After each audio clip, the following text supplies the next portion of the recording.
Today, we're joined by Ben Jefferies, aka JustJeffs, a streamer starting out on Twitch and making the transition from Mixer after its abrupt closure. Ben, thank you very much for being here with us today. Can you tell the people a bit about yourself? Yeah, thanks for having me on, guys. I am Ben, as previously mentioned, from Bristol in the UK. 28 years old and have been gaming for quite some time now. Within the last 4 years, I'd say I'd started watching streams and a lot more content on YouTube. So rather than just solely playing games in the spare time, I love the sense of a real community with some of the content creators out there. Fast forward to October, November 2019, and I thought, you know what, I can do that. So therein, Just Jeffs was born, and the tagline I put was the awesome highs and ever-growing list of comical lows that come with being a jack of all games and a master of none.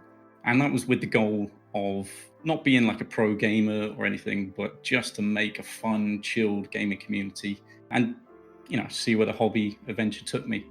And because I had an Xbox One X, broadcasting was easy on Mixer because being an Xbox platform. Yeah, I asked friends and family to drop in every now and again, and the grind started, reaching sort of 8 to 10 viewers. Half I knew, half I didn't. And I started properly, I think, with Resi 4, which it's an amazing game, I think. And so, yeah, after 7 months or so to current day, I had up to 5,000 views and nearly 150 followers. So the peak, or the highest amount of viewers in one stream was 108, which I definitely needed a change of underwear afterwards. But yeah, I thought the hardest part was behind me, and then closing of Mixer hit. So I've just moved over to Twitch, as mentioned, and yeah, starting the grind again. That's interesting what you say about you were just watching content and you thought, oh, I could do that as well, because I think that's how a lot of, well, the majority of other streamers got started as well, because they thought, you know what, I can at least start this and see where it goes. Yeah, yeah, it's a weird thing that, but there we are. Yeah. You mentioned with the Mixer shutdown briefly there. How was that? How was that message? The platform was going to shut down. How was that like presented to the community? Because I know there was a tweet about it that it was migrating to Facebook gaming. But what was your initial reaction to that, and how was it like presented to yourself?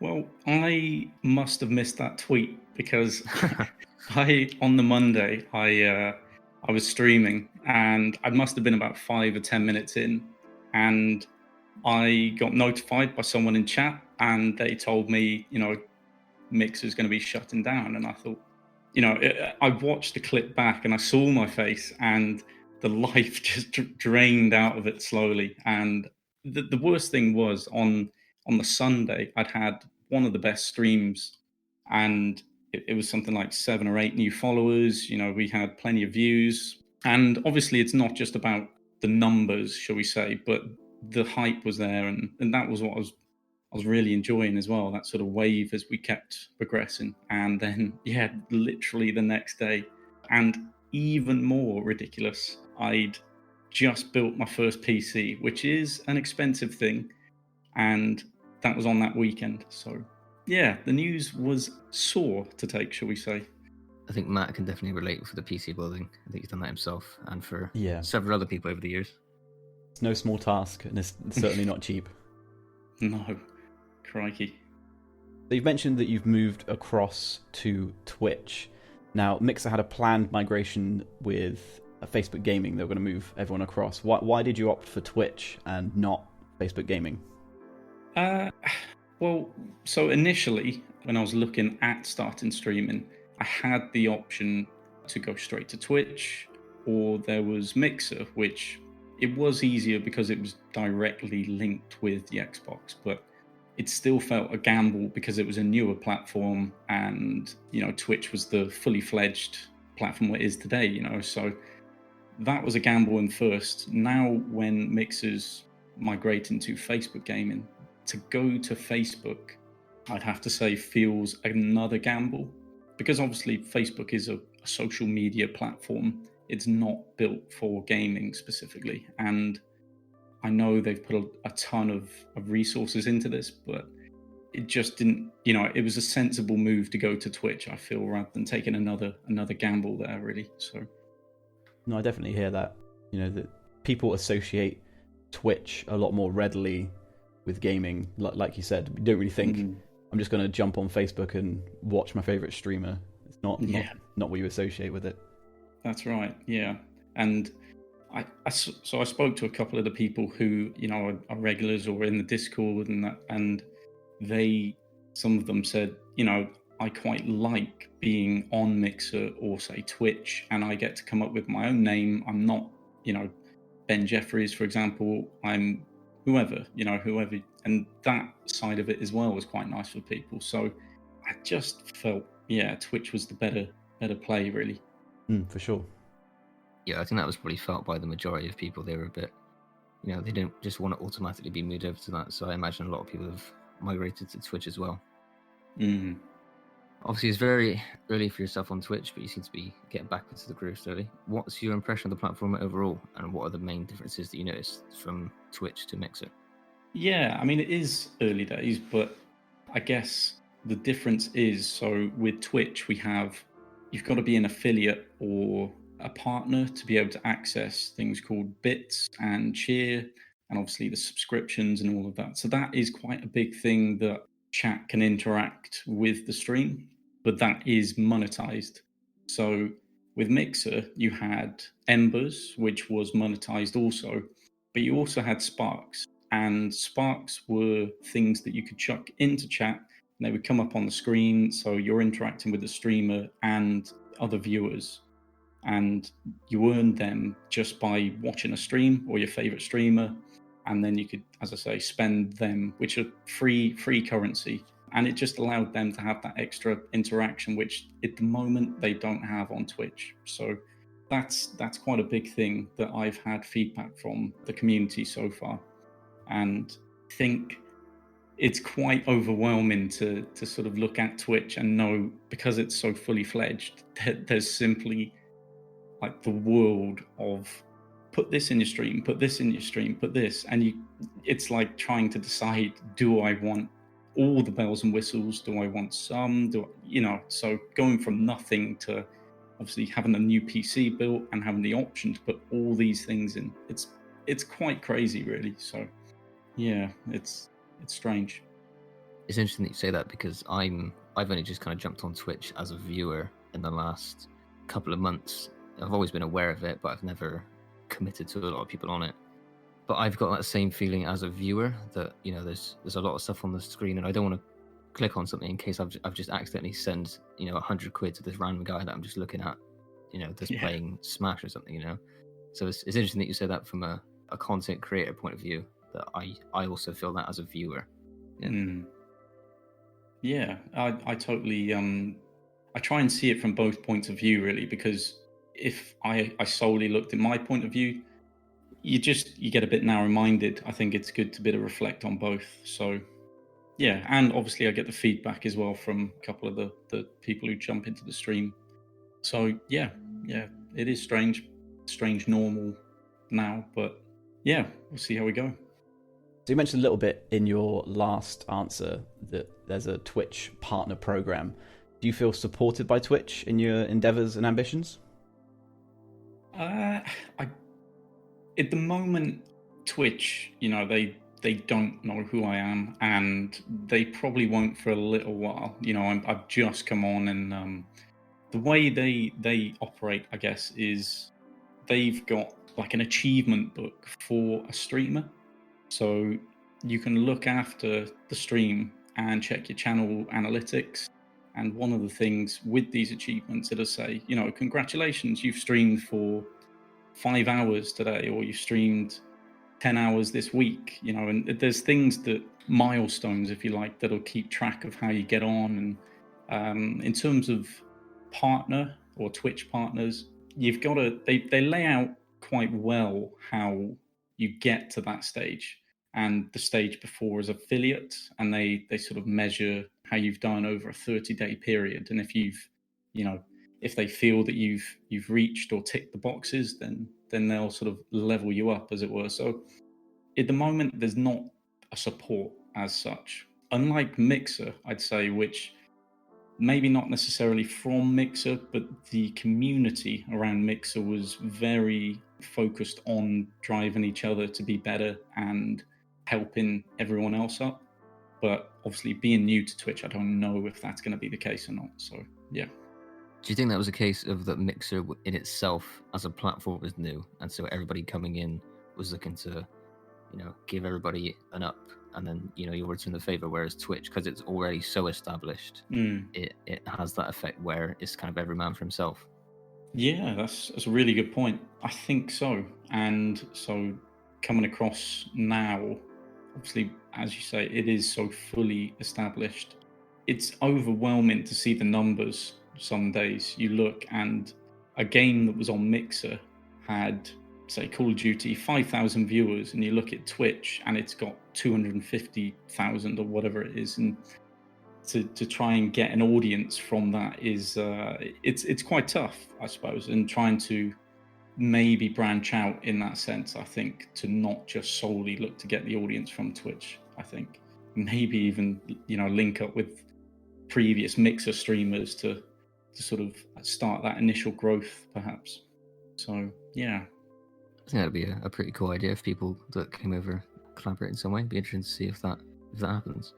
You mentioned Call of Duty then in your previous answer. Currently, are you playing games that you'd naturally be playing anyway, or do you pick certain games? Do you think I want to have a project around this particular game, so I'll set Mondays as always this game, or would you think, oh, this game's popular right now, so I'll jump on that, even though I don't necessarily maybe gravitate towards that game naturally? Yeah, it's really tricky. That I think with Mixer, I just started to find what you'd call a secret recipe, in which you find growth week in, week out.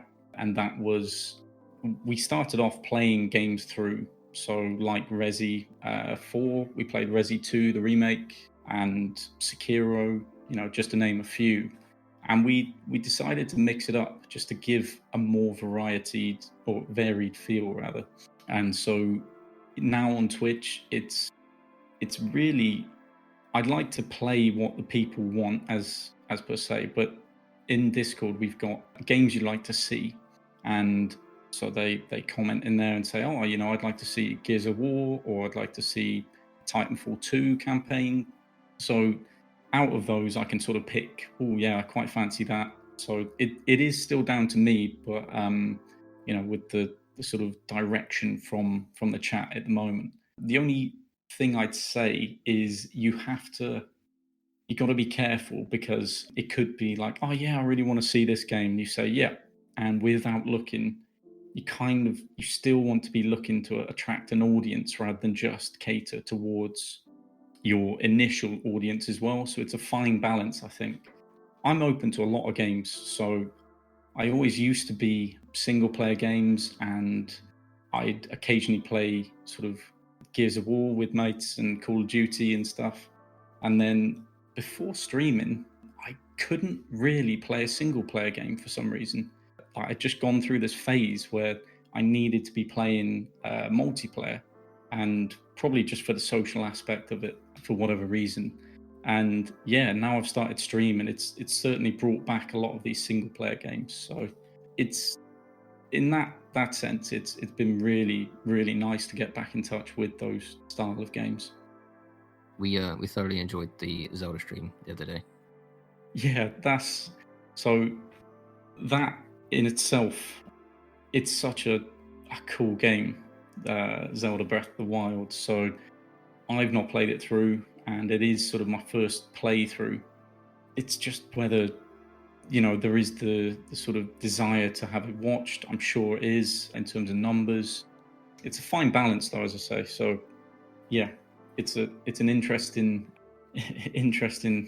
thing to watch for sure. So do you plan on starting a YouTube channel in addition to having Twitch, or do you find the Twitch VOD clip system to be sufficient for what you need? I think with YouTube, you need some good editing software. The problem is, only recently, as I've said, is the I've just built the PC. So that took up quite a bit of the finances. So at the moment, I'm just sort of regrouping, and think then I'll probably be allowed to sort of spend more money on editing software. The girlfriend wouldn't be too pleased. But yeah, at the moment, Twitch has got the clip format, so you can take a 30-second clip, and that's pretty useful for Instagram or Twitter. So that's sort of the line I'm looking down at the moment. Although I do at some point look to branch out to a YouTube channel. Yeah.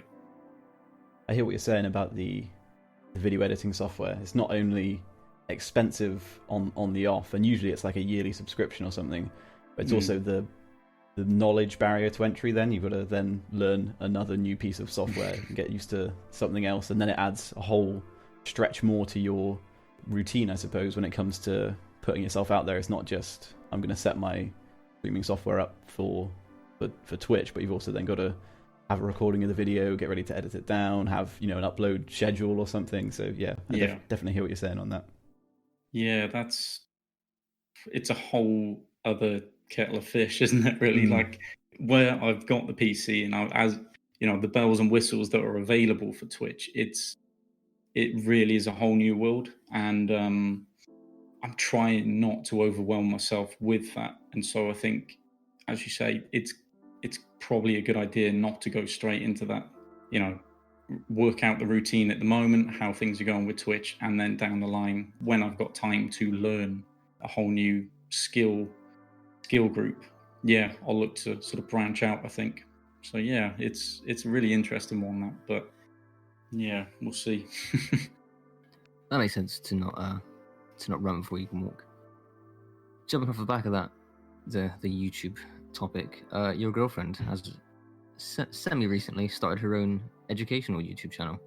Both of you being in the vein or underneath the general umbrella of a content creator. Do you compare your experiences of how you're both getting on? Yeah, she's doing really good, actually. It's a science channel, Science with Bexy, and she's loving it, to be honest. I think the comparisons are, or certainly we had a growing trend with Mixer and her YouTube in terms of subs and my followers. We were going at a good rate together, and so that was a little competitive, although albeit jokey. But yeah, I think I'm going to be able to learn quite a bit from her in terms of the YouTube, and she's very good with socials in terms of the Instagram, the Facebook posts, the Twitter posts, everything like that. So yeah, I compare, but she's a lot better at things than me at the moment in that sort of aspect. So I follow her on Instagram as well, and I know what you mean. She's always consistent. She's always there, updating stories and stuff when she's got a new upload. So she knows what she's doing. She's no slack.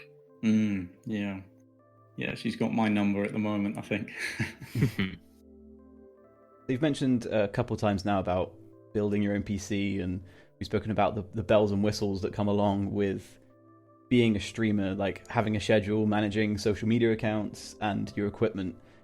Have you done this just by yourself? Is this a solo endeavor, or do you have others that help you in running your channel and its associated avenues of interaction? It's me doing most of it, I'd say. The people I've got a small group who I speak to how, you thought the stream went. How do you think I can improve that initial core? I'd say a couple of mods and my girlfriend as well. And so that is something that I'm trying to be better at in terms of social media accounts. But yes, the equipment I have invested. I was lucky enough to get a couple of bits and bobs free, which was fantastic, as it is very expensive, as you mentioned. And the schedule, I think that's something that's got to be in place, really, not just it's so you can stick to it and viewers can stick to it, because otherwise it's very easy to sort of just be wishy-washy, and you can probably lose a bit of drive if you don't have that schedule, I find. So yeah, albeit it is me in the driver's seat. There's a couple of people I sort of lean on just for advice, really. So whether down the line, like way down the line, that I look to sort of maybe see if a friend or someone wants to edit for me on bits and pieces, then that could be something. But at the moment, it's where we're at, just clips and what have you from Twitch. So I think it's the kind of the cross to bear for any kind of smaller creator. You have to be a bit of a jack of all trades. You've got to be on every single discipline and try and do as much as you can before you have the resources that you might necessarily need to reach out to others in that way. Yeah, I'd agree. So is the dream then to become a full-time streamer, or are you content with Twitch being like just an additional hobby that also does earn a bit of money? I in November, whenever it was, I started, I said to myself, there's no reason why you can't do it, but just enjoy it. Enjoy the process. Enjoy even when it's been like one person watching me, and just making them have a better day, and just having a laugh with them. That's been really fulfilling just for myself, and being able to hopefully take that forward down the line, whether it is a full-time streamer or it is just a hobby. It's been something that I've got so much out of, not just in gaming hours, I suppose. It's just been really a really wholesome thing to do. So I've enjoyed it, and hopefully it'll continue being a hobby, and maybe, just maybe, there's a chance. But until then, I won't give up the day job. So yeah. I think that's the exact right attitude to have. Shoot for the stars, and then if you've only got one viewer, the fact that you're still cherishing that viewer, I think is really good. Yeah, otherwise you can... It's hard not to look at figures sometimes, but in truth, like if you can stay true to that sort of mantra of just enjoying that one person or the two people or whatever it is, it means you have a good time regardless. At the end of the day, I'm playing a game I want to play, and it's that as long as I'm having fun and people come and watch, hey, fantastic. If no one comes, that you're still playing a game you want to play at the end of the day. So yeah, it's cool. So would you ever consider delving into other specific gaming areas like walkthroughs, guides, or speedruns or anything, or do you think you're set on the slightly more longer form Twitch-esque streamer format? It's something I've looked at, but I don't think is really for me. Perhaps, like the Let's Play kind of, which could come in down the line with a YouTube channel where we sort of film a episode, whether it's live or not, and I plan out a game, episode 1, episode 2, 3, 4, and so on. And that's content which I like watching myself actually on YouTube. So I've got a bit of understanding of how that works. So that would probably be a slightly different branch, albeit I am playing through a game. Speedruns and all that, they are crazily impressive, but that's not for me. You guys may have seen sort of no-hit runs on Dark Souls and all of that, and I have no idea how people do that. And that is not for me. But yeah, for now, we concentrate on the streaming side, just keep trucking on Twitch, and just see how we go. Cool. Well, those are all our serious questions, and we tend to finish our interviews with a little quick fire thing. So just give me your first instinct answer to these, Ben. I'm going to give you 2 options, and just got to pick one right off the top of your head. Okay? Okay. Coke or Pepsi? Coke. Call of Duty or Battlefield? Call of Duty. Facebook or Instagram? Facebook. Rock and roll or hip hop? Rock and roll. Dogs or cats? Cats. Good answer. I would not. I'm not have posting been- this podcast now. This podcast, this interview, it's not happening. I'm sorry, you picked the wrong final answer, Ben. I would have been in danger if I'd have not picked cats there. I think, yeah, 2 cats myself. I'd have. I didn't know I was a cat man actually, but who knew? Yeah. You're It's amongst funny that friends. I've warmed to them as I've got older, but a dog will never ever take it from me. I always thought that was going to be the case. And ironically, I'm actually allergic to cats slightly. So, every other day I get an allergy pop up for cats, just slightly puffy eyes and stuff. Nothing too crazy, of course, but So you're a real trooper. I am a trooper to the end, yeah. Risking physical injury for your love of cats. And you're still picking cats. You must really hate dogs. So that's all the questions we've got for you, Ben. Thank you very much for spending your time here with us. We really appreciate it. Tell the people where they can find you on Twitch and all the related social stuff. Yeah, thanks for having me, guys. It's been really good fun. To find me on socials, for Twitter, it is JustJeffs Gaming, Instagram, JustJeffs Gaming, and on Twitch, it is twitch.tv/JustJeffs.